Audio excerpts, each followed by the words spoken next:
આગામી લોકસભા સામાન્ય ચૂંટણી 2024 અન્વયે વિવિધ મતદાર જાગૃતિના કાર્યક્રમો યોજાઈ રહ્યા છે, જે અંતર્ગત સુરેન્દ્રનગર જિલ્લાના પાટડી ખાતે જિલ્લા ચૂંટણી અધિકારી કે.સી. સંપટના અધ્યક્ષ સ્થાને મતદાન જાગૃતિનો અનેરો કાર્યક્રમ દસાડા વોટ્સ 2024 કાર્યક્રમ યોજાયો હતો.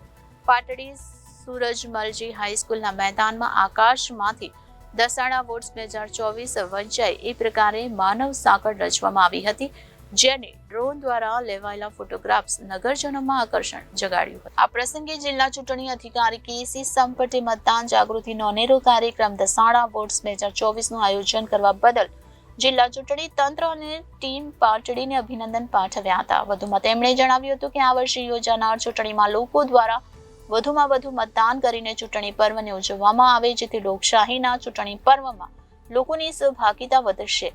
ભારતીય લોકશાહી વિશ્વની સૌથી મોટી લોકશાહી છે. આ લોકશાહીના ચૂંટણી પર્વમાં મહત્તમ મતદારો મતદાન કરી સહભાગી બને તે માટે જિલ્લા ચૂંટણી તંત્ર દ્વારા વિવિધ પ્રયાસો કરવામાં આવે છે.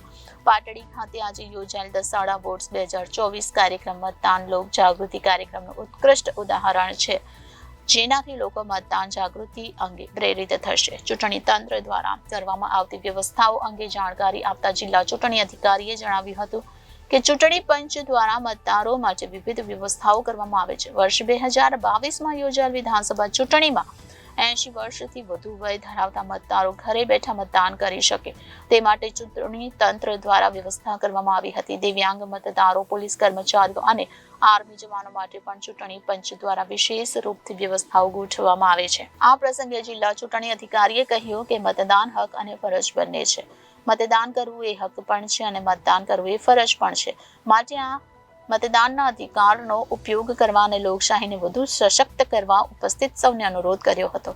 આ પ્રસંગે નાયબ જિલ્લા ચૂંટણી અધિકારી અર્જુન ચાવડાએ શાબ્દિક સ્વાગત કરી ચૂંટણી પ્રક્રિયા અંગે જાણકારી આપી લોક જાગૃતિ થકી વધુમાં વધુ મતદાન થાય તે માટે સૌને અપીલ કરી હતી. આ પ્રસંગે પ્રાંત અધિકારી જયવંતસિંહ રાઠોડે ટીમ પાટડી દ્વારા કરવામાં આવેલા મતદાર જાગૃતિના વિવિધ પ્રયાસો અંગે જાણકારી આપી મહત્તમ લોકો ચૂંટણી પ્રક્રિયામાં સામેલ થાય તેવા પ્રયાસો કરવા જણાવ્યું હતું. આ પ્રસંગે મામલતદાર જી.પી. પટેલ અને તાલુકા વિકાસ અધિકારી જે ચૌધરી સહિત સંબંધિત વિભાગના અધિકારી કર્મચારીઓ સહિત મોટી સંખ્યામાં નગરજનો ઉપસ્થિત રહ્યા હતા. Bureau report Janadesh news, Surendranagar.